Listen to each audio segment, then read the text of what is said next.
Merci à vous deux. Alors, je vais maintenant reconnaître la députée de Robert Baldwin. Vous avez 18 minutes, 33 secondes. OK. On va tenter de poser quelques questions, Madame la ministre. On n'a pas eu de réponse concernant notre question liée à la ventilation des sommes dépensées concernant le montant de 97,3 millions de dollars qui a été versé. C'était avec l'accord avec le gouvernement fédéral en novembre 2023. Et on nous a répondu dans le cahier des crédits que cette question-là n'était pas pertinente. Donc, je dois vous dire, j'ai été un peu surprise de cette réponse-là. Il me semble qu'elle est hautement pertinente de savoir comment cette somme, qui est quand même assez une bonne envergure, a été dépensée et c'est quoi les projets en ce qui a trait à qu'est-ce qui s'en vient, là, parce que c'était échelonné sur 4 ans.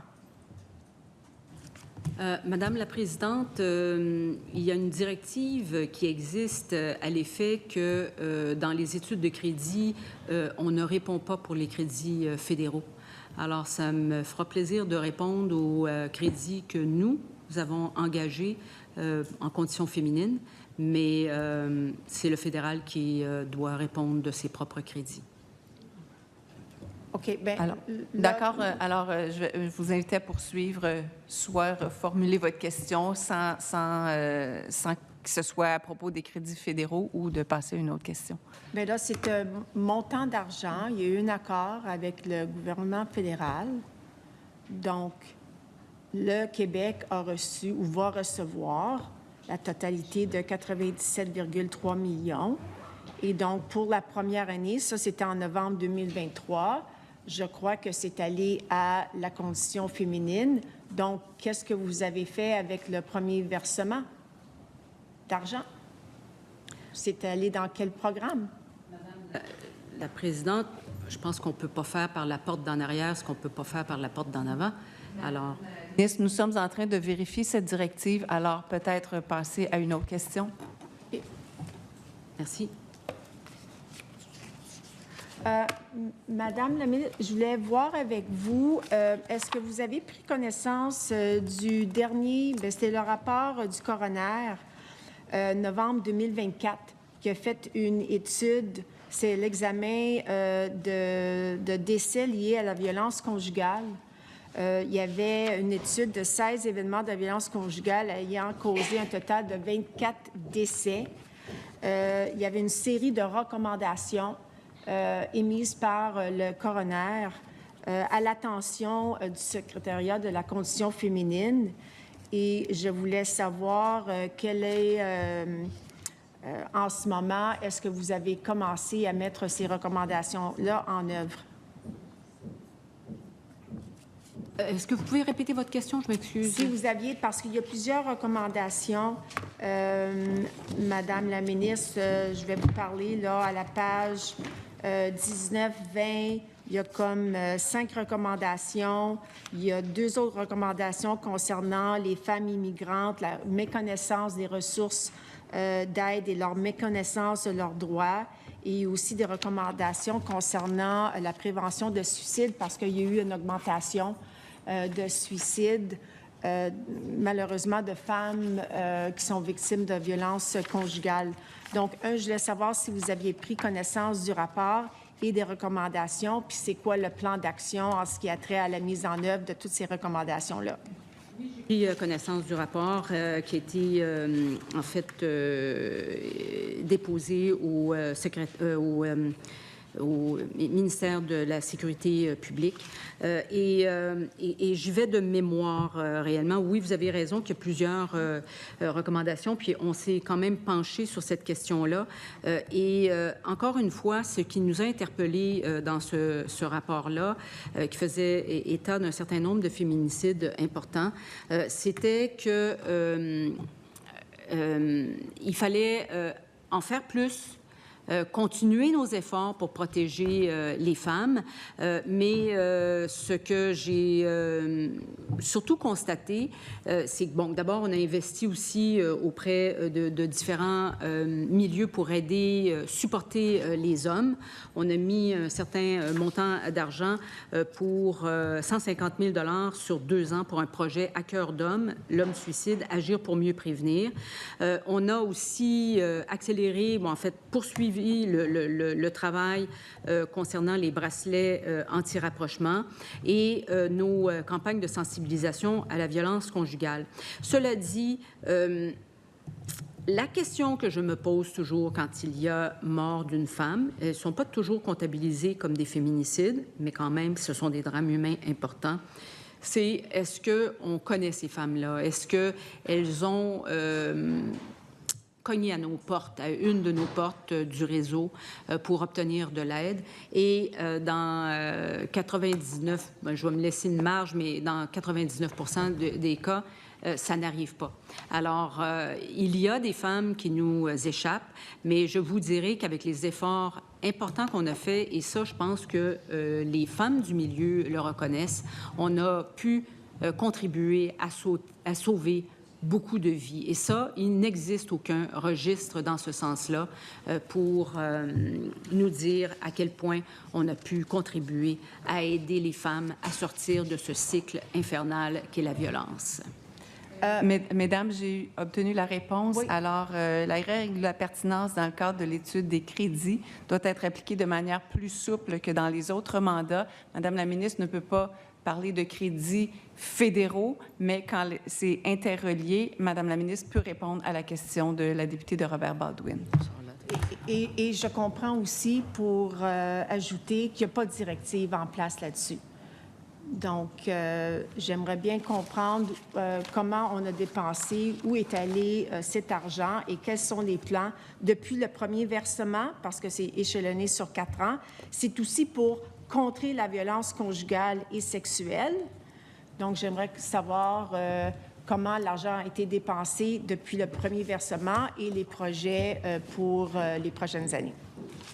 Évidemment, la règle de principe peut être interprétée par quiconque, mais ça va me faire un immense plaisir de répondre à votre question. Nous avons financé 30 projets par le ministère de la Santé et des Services sociaux pour un financement d'une dizaine de millions pour des projets d'organismes spécialisés en violence conjugale et en violence sexuelle. Nous avons également ajouté quelques millions de dollars aux organismes de supervision des droits d'accès. À ce jour, c'est 14 798 heures de services additionnels qui a pu être comptabilisé.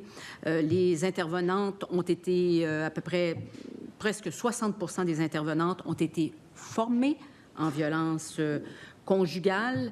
Nous avons également conclu une entente avec Espace Premières Nations du Québec. 12 nouveaux programmes aussi offerts à la clientèle correctionnelle dans les milieux carcéraux. C'est pas toujours évident. Il y a beaucoup de cas de violence en milieu carcéral. 2 projets pilotes pour un programme d'hébergement en centre résidentiel communautaire au stade de la mise en liberté provisoire, parce que quand elles sortent, elles sont plus vulnérables. Alors, on tente de les accompagner dans ces programmes d'hébergement. Et pour les personnes accusées en violence conjugale, il y a déjà une trentaine de personnes qui y ont participé. Alors, on est en action. Je peux aussi ajouter des montants qui ont été placés pour des nouveaux services de suivi pour des personnes accusées en violence conjugale. 88 ordonnances de juges incluent le suivi, parce qu'il y a beaucoup de suivi à faire. 16 coordonnateurs des dossiers. En tout cas, ce que je veux vous dire essentiellement, c'est que cet argent-là a été entièrement dédié à contribuer à aider les femmes en violence conjugale et en violence sexuelle. Puis je suis assez contente de vous avoir donné un menu détail parce que ça démontre à quel point c'est complexe, la violence. Oui, il y a les maisons d'hébergement. Oui, il y a des femmes en première étape et en deuxième étape. Mais, puis bon, je vous ai donné à peu près les mêmes exemples, mais on le voit dans le milieu carcéral. Les femmes qui sont victimes de violences conjugales, puis bon, je parlais de Léonie Couture aujourd'hui qui parle en itinérance, c'est du 100% des victimes de violences et de violences sexuelles. Alors, ces violences-là, là, accumulées, font des femmes qui sont troublées, qui sont en détresse, ministre, qui sont en difficulté. Je vais devoir vous interrompre. Alors, c'est important que l'argent du fédéral contribue. Parce que là, et je comprends, puis je vous remercie pour cette réponse, mais là, est-ce qu'on va mettre de l'argent dans la représentation juridique de ces femmes? Parce que c'est ça. Non, mais là, on vient de couper le programme de rebâtir, complètement le financement pour la représentation juridique. Je ne parle pas des 4 heures de consultation juridique qu'entre vous et moi, dans des dossiers complexes de contrôle coercitif, c'est loin d'être suffisant.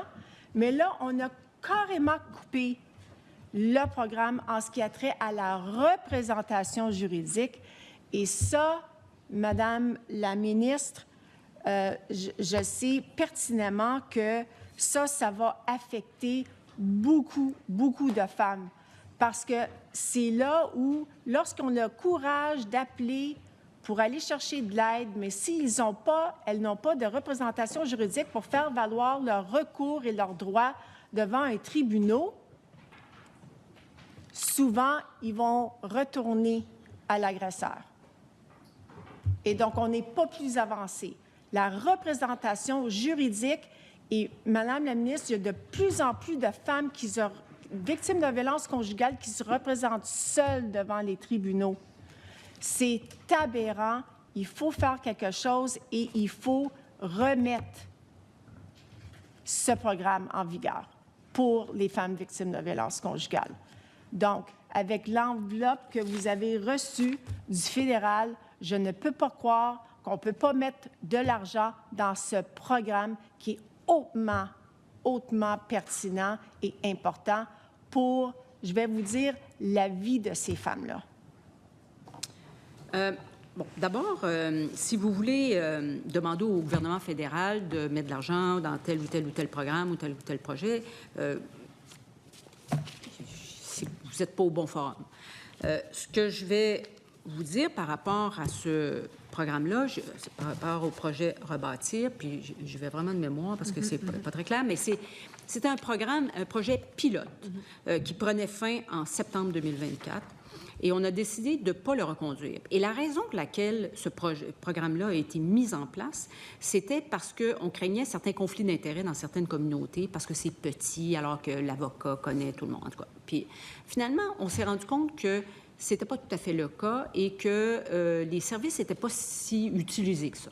Alors, ce que le ministre de la Justice a décidé de faire, c'est d'ajouter des ressources à l'aide juridique dans ces régions-là. Et actuellement, ça fait le travail et ça le fait très bien. Je pense que c'est largement exagéré de dire que les femmes ne sont pas soutenues en région à cause de ce programme-là. Il faut être capable, à un moment donné, de faire la part des choses et de s'assurer que les services sont au bon endroit. C'est pas parce qu'un service qu'on décide de modifier ou d'adapter pour le rendre encore plus performant, là, qui est en modification, que là, le monde s'écroule. L'idée, là, c'est d'amener les femmes, de les soutenir, de s'assurer qu'elles aient le support juridique dont elles ont besoin. Et le ministre de la Justice, qui est un grand féministe et un réformateur, s'assure que ce soit le cas. J'en ai discuté longuement avec lui et je sais que c'était le meilleur choix, le choix le plus judicieux et que s'il y a des ressources qui sont nécessaires, il y a moyen de s'adapter et que mon équipe est particulièrement bien sensibilisée à cette question-là.